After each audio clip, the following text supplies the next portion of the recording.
మరి వాళ్ళ ఇక్కడ ఉన్నటువంటి సందర్భం మీ అందరికీ తెలిసిందే. ఆడబిడ్డలుగా పుట్టినమంటే పుట్టనియరు, కడుపులనే చంపుతారు. పుట్టి బతికి ఎవరైనా బయటకు వస్తే చదువుకొని బయటకు వచ్చిన వాళ్ళు చాలా తక్కువ మంది ఉంటారు. చదువుకొని బయటకు వచ్చిన వాళ్ళల్లా ఉద్యోగాలు చేసే వాళ్ళు ఇంకా తక్కువ మంది ఉంటారు. అందులో సర్కారీ కొలువులు వచ్చేటోళ్ళు ఇంకా తక్కువ మంది ఉంటారు. అయినప్పటికీ బాబాసాహెబ్ అంబేద్కర్ గారు వారి దయతోని ఆనాడు మహిళలందరికీ కూడా మంచి హక్కులు ఆయన ప్రతిపాదించిపోయిండు. తర్వాత మనందరి పోరాటంతో వాటిని సాధించుకున్నాం. 1996లో ఒక జీవో వచ్చింది. ఆనాడు కూడా కాంగ్రెస్ ప్రభుత్వమే ఉన్నది కేంద్రంలో.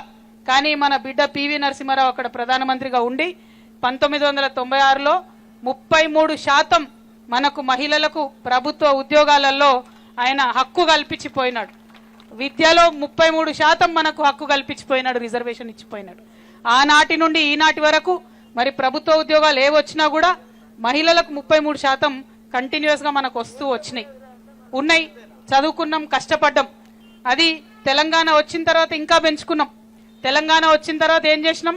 ఎన్నడూ పోలీస్ శాఖలో మహిళలకు రిజర్వేషన్ లేకుండే, కానీ 33% మహిళలకు పోలీస్ శాఖలో తెలంగాణ వచ్చిన తర్వాతనే పెట్టుకోవడం జరిగింది. అట్లా ఒక్కొక్కటి మార్కెట్ కమిటీలలో ఎన్నడూ ఎంట్రెన్స్ లేకుండే మహిళలకు మార్కెట్ కమిటీ చైర్మన్లు వేసుకోవడం, రిజర్వేషన్లు పెట్టుకోవడం తెలంగాణ వచ్చినాకనే చేసుకున్నాం మనం. అట్లా ఒక్కొక్కటి పెంచుకుంటూ పోయినాం. ఇవాళ సగర్వంగా చెప్పుకోవచ్చు, హైదరాబాద్ నడిగడ్డిన ఉస్మానియా యూనివర్సిటీలో 72% ఆడపిల్లలు ఇవాళ చదువుతా ఉన్నారంటే అది మామూలు విషయం కాదు. జనరల్ గా కొత్త ప్రభుత్వం వస్తే పాత ప్రభుత్వంలో ఉన్నటువంటి తప్పుల్ని సరిదిద్దుకొని సరికొత్త పందాలో పోతుందని ఎవరేమైనా అనుకుంటాం. కొన్ని ఏమైనా మిస్టేక్స్ జరిగితే వాటిని తోసుకుంటూ ముందుకు పోయి కొత్త అంశాలు చేర్చుకోవాలని చెప్పి అనుకుంటాం. కానీ ముందు నుండి ఉన్నటువంటి హక్కులు, సంవత్సరాల తరబడి ఉన్నటువంటి హక్కులు, వాటిని కొల్లగొడతారని మాత్రం ఎవరం కూడా అనుకోలే.